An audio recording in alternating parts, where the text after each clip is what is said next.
Hi, I'm Bishop Sally Dyck, the Interim Bishop of the California-Nevada Annual Conference. Today is Ash Wednesday, and it starts the Christian season of Lent. Lent is a time when Christians reflect on our mortality and seek to deepen our spiritual practices. Traditionally, Christians have given up something for Lent, usually something that brings pleasure, like chocolate. Recently, I watched an old but favorite movie, Chocolat. It's about a woman chocolatier who moves into a small French village and opens a chocolate store at the beginning of Lent. She's an outsider to the village. She doesn't go to church, but then isn't really welcome. She sees those who are invisible and unloved or unwanted, and she befriends them. And yes, there's also a romantic twist to the story. Her introduction of these delicious, mouth-watering chocolates to the villagers during Lent becomes a major challenge between her and the priest and others who are giving up pleasures for Lent, including chocolate. But there's not any giving up of some judgmental attitudes and the rejection of those who aren't accepted in the village for whatever the reason. As is the case in real life, our rejection of others usually comes back on us to our own detriment.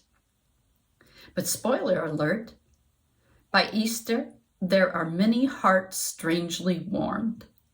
A new attitude in the village exists. Many Christians have begun to pick a word at the beginning of the calendar year to focus on. Hope, peace, or trust. Trust would be a good one since there's a supply shortage these days. The idea is to use that word to frame our daily lives, to look at things a little differently. It's not a resolution, but a perspective. During the season of Lent, I would like you to consider focusing on the word relent. To relent means to soften our hard feelings or temper. God is slow to anger. Are we? Some things may be worth our anger, but a lot of things aren't. To relent means that we bring into focus what is making us angry at the moment and decide if it's really worth being angry about, instead of letting ourselves become so annoyed that we do and say things that are unkind, even hateful and vengeful. Relent this Lent. To relent also means to become more compassionate. To be compassionate means to have a softer heart, more empathy towards those who are hurting and therefore not acting out of their best selves.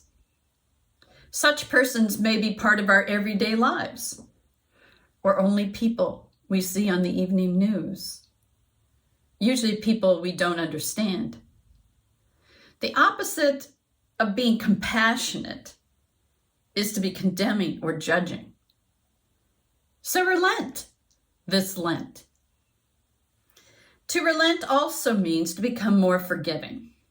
When we say that we want to become better Christians or more like Jesus or to have a deeper walk with God, too often we think in terms of doubling down on practices that are external or beliefs alone, rather than internal attitudes that exclude instead of include, that perpetuate fear and prejudice rather than openness and acceptance.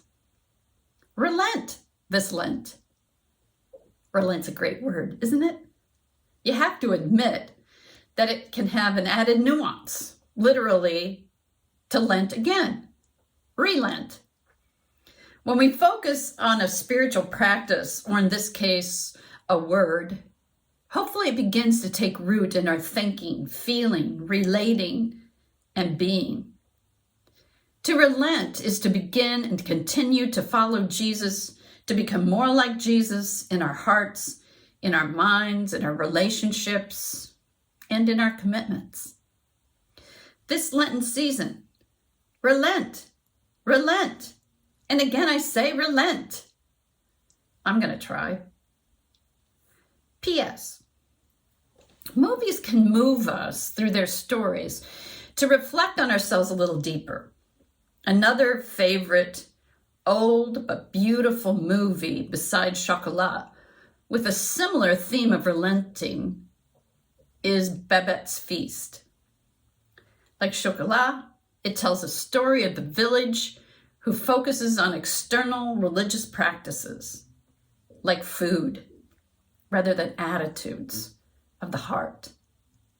Watching a group of people gathered around a table, an apt metaphor, relent toward a woman who prepares the feast and gives her all to them, even though they were unrelenting toward her. It gives witness to how joy comes when we relent. Relent, rejoice. And again I say, relent and rejoice this Lenten season.